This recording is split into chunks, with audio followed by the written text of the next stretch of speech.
අතින් අල්ලන්න කලින් දෙපාරක් හිතන්න.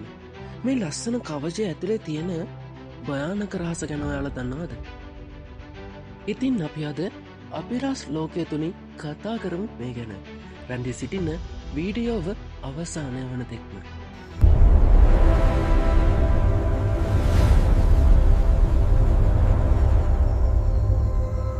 මේ දවස්සල වත්ත පිටියේ ගෙවත්තේ ඒමන් නැතිනම් පාරත් තොටේ ඇවිදිනකොට ඔබ අනිවාර්යයෙන්ම දැකලා ඇති ලොකු ඒ වගේම ලස්සන කටුවක් තියෙන ගොළුබිල විශේෂයක්.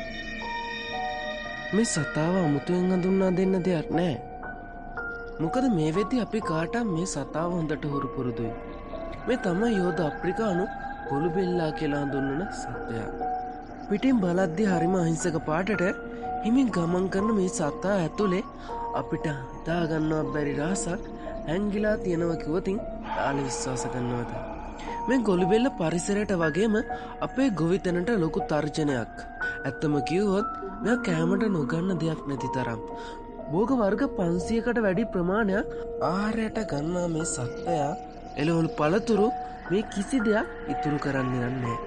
අපේ මහන්සියෙන් වගා කරන දේවල් විනාශ කරන නිසා ගොවියන්ට මේ සතා විශාල ඉසරදයක් වෙලා ඉවරයි.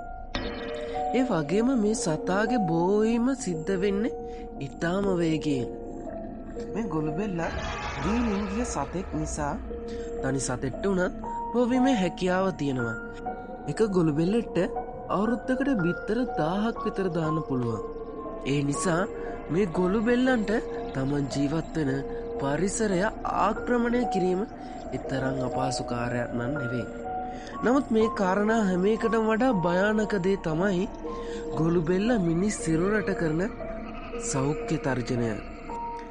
මේ සත්වයා මිනිසුන්ට මෙනින්ජයිටිස් වැනි බරපතල රෝගාබාධ ඇති කළ හැකි වාහකයන් ලෙස කටයුතු කරනවා. විශේෂයෙන්ම රැට් ලර්ම්වර්ම් කියලා හඳුන්වන පරපෝෂිතයා ගමන් කරන්නේ මේ ගොළුබෙල්ලා කියන සත්වයා හරහායි. යම් මෙයකින් මේ පරපෝෂිත කීටයන් මිනිස් සිරුරට ඇතුළු වුවහොත් ඔවුන් කෙලින්ම අපේ මොළේ වටා ඇති සිං ස්තරෙහි දක්වා ගමන් කරනවා. එතනදී ඇති කරන ආසාදන නිසා මොළේ දිමීමක් ඇතිවෙන්න පුළුවන්. යම් කෙනෙක් මේ රෝගයට ගොදුරුනොත් පෙන්නුම් කරන රෝග ලක්ෂණ කිහිපයක් තියෙනවා. ඒ අතර දැඩි හිසරදය, බෙල්ල ඇතිවන තදගතිය, නිතර ඇතිවන ඔක්කාරය, වමනය සහ ඇඟ හිරිවැටීම් ඇතිවීම වැනි දේවල් මේ රෝගයේ ප්‍රධාන ලක්ෂණ කියලා හඳුන්වන්න පුළුවන්. ඒ නිසා මේ සතාව දැක්කම ලස්සනයි කියලා නිකමටවත් අල්ලන්න යන්න නම් එපා. විශේෂයෙන්ම ගෙදර ඉන්න පොඩි දරුවන් මේ සතුන්ව අල්ලන්න හරි කැමතියි. ඒ නිසා දරුවන් මේ සතුන්ගෙන් ඈත් කරලා තියන්න දෙමාපියෝ වග බලා ගන්න ඕන. යම් හේකින් මේ ගොළුබෙල්ල ඉවත් කරන්න සිදු වුවහොත් අනිවාර්යෙන් ඝනකම අත්මේස් පාවිච්චි කරන්න. කවදාවත් සතින් මේ සතාව ස්පර්ශ කරන්න කියා හිතන්නවත් එපා. මේ ගොළුබෙල්ලන් සම්පූර්ණයෙන් පාලනය කරන එක ලේසි වැඩක් නෙවෙයි. ඒත් අපේ ආරක්ෂාව වෙනුවෙන් අපිට ඒ දේ කරන්න වෙනවා. පුළුවන් තරම් දවල් කාලේ හෝ හවස් වරුවේදී ග්ලව්ස් දාලා මේ සත්තුන්න එකට එකතු කරලා ලුණු වතුර හෝ දෙහි බාල්දියකට දාන්න.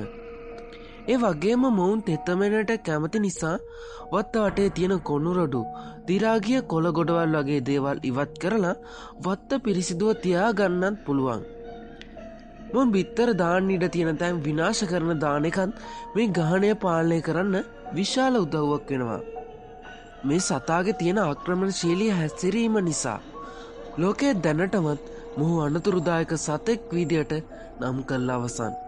ඒ නිසා තමන්ගේ ගෙවත්ත විතරක් නෙවෙයි තමන්ගේ ජීවිතය ආරක්ෂා කරගන්න මේ ගොළුබෙල්ලන් පිළිබඳ සැලකිලිමත්ව කටයුතු කරන්න.